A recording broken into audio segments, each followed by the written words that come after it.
সমসাময়িক অনেক নেতৃবৃন্দ আছেন আমাদের চেয়ে মেধাবী, এবং বিশেষ করে হ্যাঁ, আমি পরিচিত জায়গা থেকে মিডিয়া বা বিভিন্ন কারণে আমার একটা পরিচিত হয়েছে, কিন্তু এখানে যারা বসে আছে ছাত্র দল, যুব দল, স্বেচ্ছাসেবক দলের, আমি নিপীড়িত হয়েছি, আমার গল্পটা কিংবা আমার সিনারিটা সবাই দেখেছে, আর অনেকের আছে তারটা দেখে নেই। এইবার যখন আমি জেলখানা থেকে ডিবির কার্যালয়ে গিয়েছিলাম, তখন আমি দেখেছিলাম যে আসলে বিএনপির সিনিয়র নেতাদের সাথেও কি ধরনের আচরণ করা হয়েছে কল্পনা করা যায় না। কিন্তু বের হয়ে একটা বাস্তব কিংবা ওখান থেকে ভেবেছি যে মানুষ এটা কিভাবে পারে যে এত নির্যাতন নিপীড়নের পরেও আদালতে কিংবা প্রিজন ভ্যানে তার কর্মীদের উদ্দেশ্যে হাত নেড়ে হাসি মুখে একটা আপোষহীন ভাবমূর্তি তাদের কাছে প্লেস করাটা।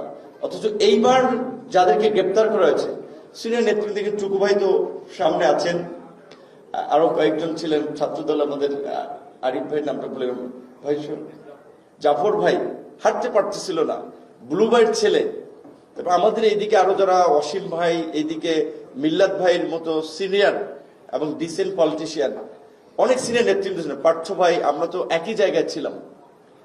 এমন কোনো মানুষ নাই যে যার সাথে শুধু দুর্ব্যবহার না, অমানবিক ব্যবহার করেছে।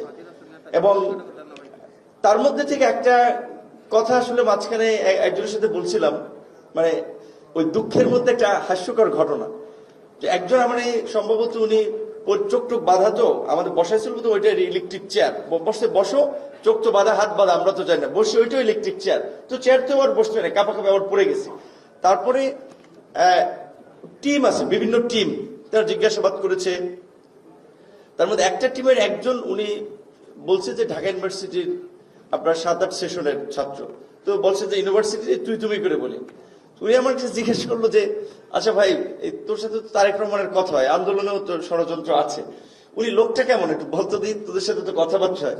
তো এটা শুনে আমার মানে ভিতর থেকে একটা হাসি পাইছে যে এমনিতে আমরা কি ধরনের একটা নিপীড়নের মধ্যে, মারের মধ্যে আছি, তার মধ্যে উনি জিজ্ঞাসা করতেছে। তো আমি ভাবলাম এই লোকটা কি বিএনপি করেন নাকি। তো যাই হোক, এই কথা